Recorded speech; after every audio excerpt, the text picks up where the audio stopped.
نحمده ونصلي على رسوله الكريم أما بعد فأعوذ بالله من الشيطان الرجيم بسم الله الرحمن الرحيم وإذ استسقى موسى لقومه فقلنا اضرب بعصاك الحجر فانفجرت منه 12 عينا قد علم كل أناس مشربهم كلوا واشربوا من رزق الله ولا تعثوا في الأرض مفسدين وإذ قلتم يا موسى لن نصبر على طعام واحد فادع لنا ربك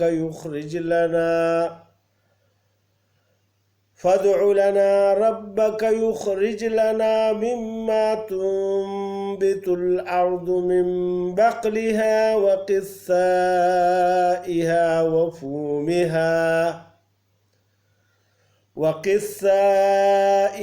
وفومها وعدسها وبصلها قال أتستبدلون الذي هو أدنى بالذي هو خير اهبطوا مصرا فإن لكم ما سألتم وضربت عليهم الذلة والمسكنة وباءوا بعذاب من الله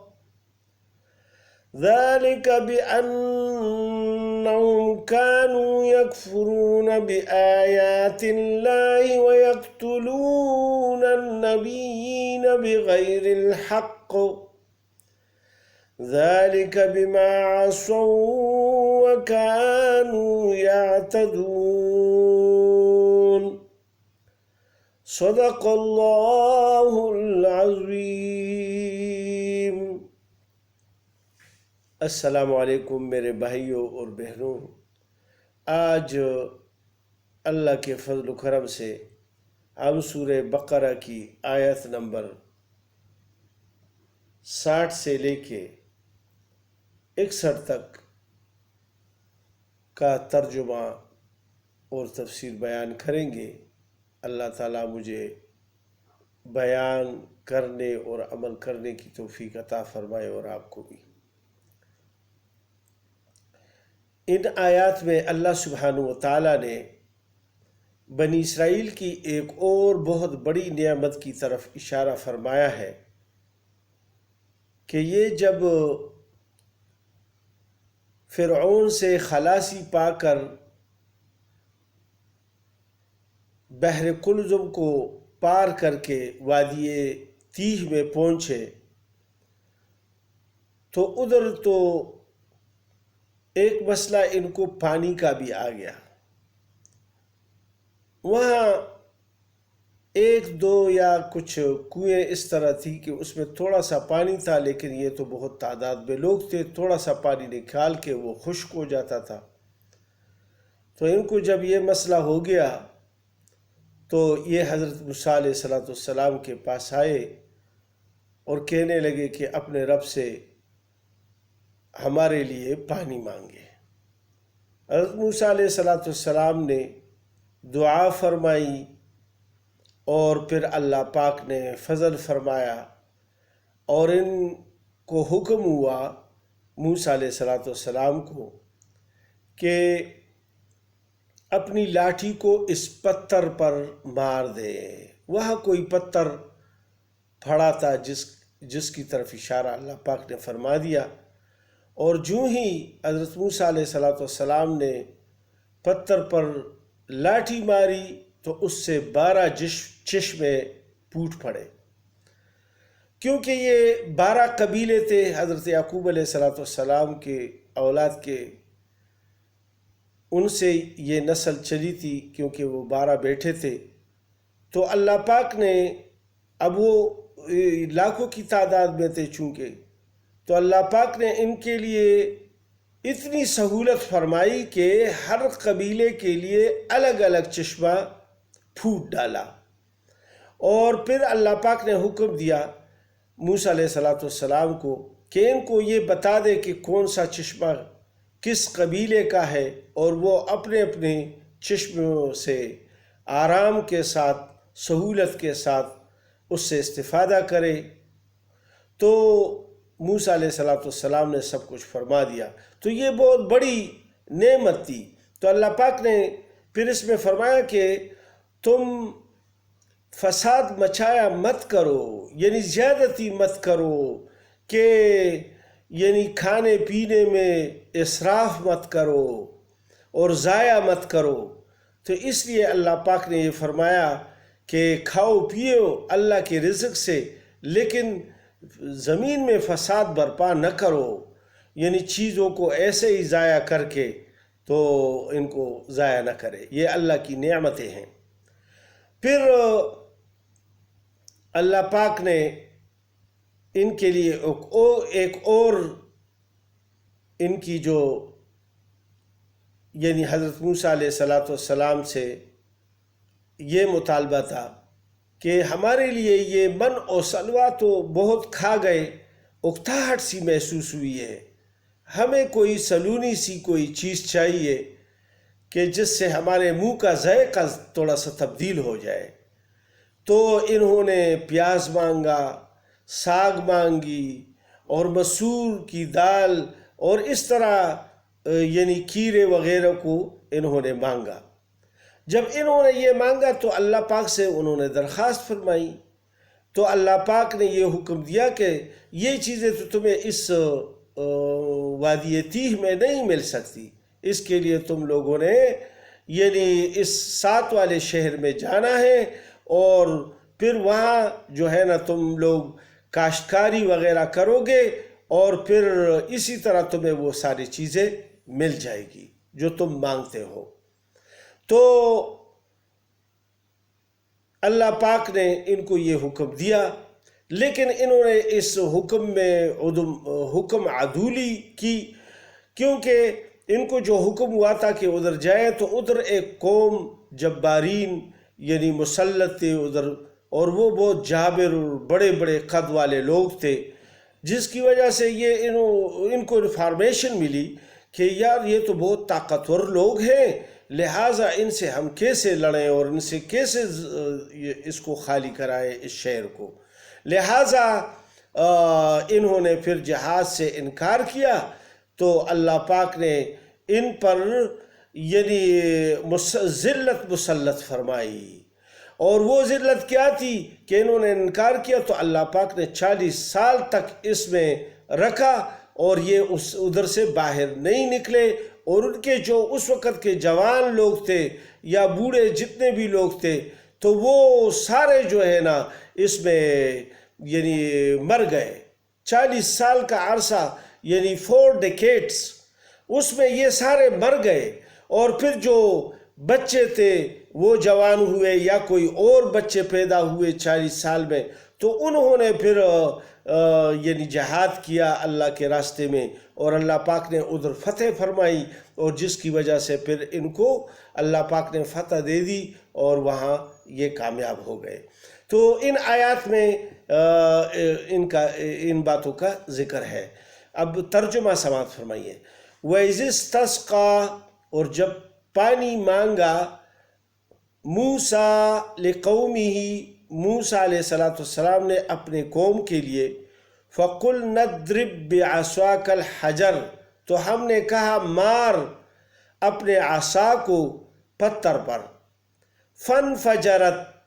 مِنْهُ اثْنَتَا عَشْرَةَ عَيْنًا، سو نکلے اس سے 12 چشمے، قد علم كل اناس مشربهم، تو پہچان لیا ہر قوم نے اپنی پینے کی جگہ،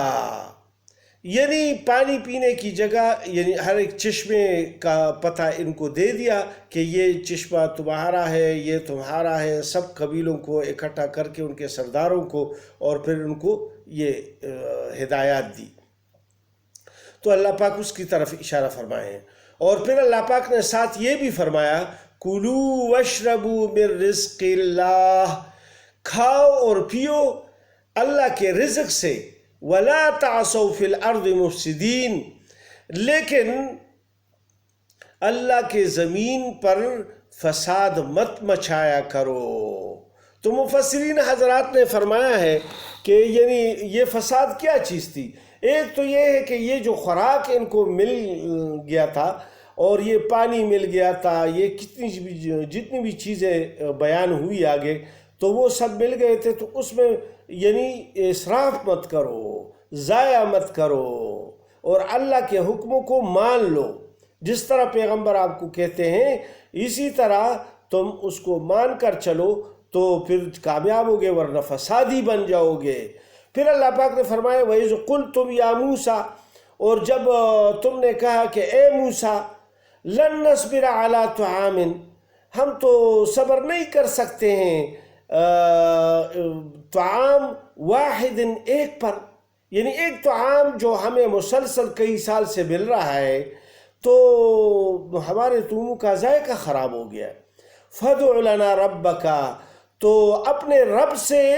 یعنی سوال کرو، اور یخرج لنا مما تنبت الارض، کہ نکالے ہمارے لیے زمین سے من بقلہا ترکاریاں، وقصائہا ککڑیاں، وفومہا اور گیہوں، وعدسہا اور مسور، وبصلہا اور پیاز، یعنی یہ چیزیں ہمیں چاہیے کہ ہم یہ کھائیں اور اس کے ساتھ تھوڑا سا ہمارا منہ کا ذائقہ تبدیل ہو جائے۔ قال اتستبدلون الذی هو ادنی، تو فوراً موسیٰ علیہ السلام نے فرمایا کیا تم یہ چاہتے ہو کہ یہ جو بڑی نعمت تمہیں مل رہی ہے اور آسانی کے ساتھ تمہارے اوپر دستیاب ہے، تو اس کے بدلے میں ایک معمولی سی چیز تم لے رہے ہو، جس کو بٹیر مل رہا ہو اور اس کو حلوہ جیسی ایک میٹھی چیز مل رہی ہو اور وہ تیار روٹی وغیرہ سب کچھ مل رہا ہو، اور یہ اس میں پھر باتیں کرنے لگے۔ تم یعنی ایک معمولی چیز کو جو ترکاریاں اگاؤ گے اور پھر پکاؤ گے اور پھر کھاؤ گے، یہ کتنی یعنی مشکل بات ہے۔ اس کے مقابلے میں ہوا ادنا بالذی ہوا خیر، یہ تو اس کے مقابلے میں بہت معمولی چیز تم مانگ رہے ہو۔ پھر اللہ پاک نے حکم دے دیا اہبطوا مصرا، اترو اے ساتھ والے شہر میں، فإن لکم ما سألتم، پس تمہارے لیے وہ چیزیں ہیں اس شہر میں جو تم چاہتے ہو، ادھر چلے جاؤ اور پھر وہ چیزیں تمہیں سب مل جائیں گی۔ وَضُرِبَتْ عَلَيْهِمُ الذِّلَّةُ، اور ڈالی گئی ان پر ذلت، والمسکنہ اور محتاجی، یعنی محتاجی تو اس لیے ہے کہ ایک زمیندارہ جو آدمی کرتا ہے تو اس میں یعنی اس کو ہر وقت محتاج رہتا ہے، کبھی بارش کا، کبھی پانی کا، کبھی یعنی تخم کا، کبھی اور چیزوں کا، جس طرح ان کی ضروریات بہت زیادہ ہوتی ہے، تو یہ مسکنت اور ذلت ان پہ طاری ہو گئی۔ وَبَاءُوا بِغَضَبٍ مِّنَ اللَّهِ، اور پھر اللہ کا غصہ لے کر، یعنی اللہ کے غضب میں آ گئے، انہوں نے پھر انکار بھی کر دیا۔ ذَلِكَ بِأَنَّهُمْ، یہ اس وجہ سے كَانُوا يَكْفُرُونَ بِآيَاتِ اللَّهِ، کہ نہیں مانتے تھے احکام خداوندی کو۔ یہ یعنی جب پیغمبر نے کہہ دیا کہ جاؤ اس شہر میں، تو انہوں نے پھر اس میں حکم عدول کی۔ وَبَاءُوا بِغَضَبٍ مِّنَ اللَّهِ، اور پھر اللہ کا غضب لے کر، تو یہ عذاب ان پر یہ نازل ہوئی کہ ان پر 40 سال کے لیے یعنی اس شہر میں جانا بند ہو گیا، اور یہ وادی تیہ میں اس طرح سرگردان پھرتے رہے۔ ذالک بانہم، یہ اس وجہ سے کانوا یکفرون، کہ یہ انکار کرتے تھے بآیات اللہ، اللہ کی آیتوں کا، یہ سارے معجزے انہوں نے اپنے آنکھوں سے دیکھ لیے، لیکن یہ انہوں نے پھر بھی یعنی اللہ کا شکر ادا نہیں کیا اور انکار ہی کر دیا، کیونکہ ناشکری بھی ایک کفر ہے۔ وَيَقْتُلُونَ النَّبِيِّينَ بِغَيْرِ الْحَقِّ، اور اس کے ساتھ انہوں نے بعد میں کتنے نبیوں کو قتل کر دیا، شہید کر ڈالا، یعنی یحییٰ علیہ السلام، زکریا علیہ السلام، اور بہت انبیاء علیہ السلام، اور حضرت عیسیٰ علیہ السلام کی قتل کا ارادہ کیا، اس کو سولی پر چڑھانے کے لیے یعنی تگ و دو کی۔ ذالک بما عصوا وکانوا یعتدون، یہ اس لیے کہ نافرمان تھے اور حد پر نہ رہتے تھے، یعنی حدوں سے باہر نکلنے والے لوگ تھے، اللہ کے حدود کا خیال نہیں کرتے تھے، جس کی وجہ سے اللہ پاک نے ان کے اوپر ذلت اور محتاجی تا حیات قیامت یعنی ان پر ڈال دی گئی۔ صدق اللہ العلی العظیم وصدق رسولہ النبی الکریم ونحن علی ذلک لمن الشاہدین والشاکرین والحمد للہ رب العالمین۔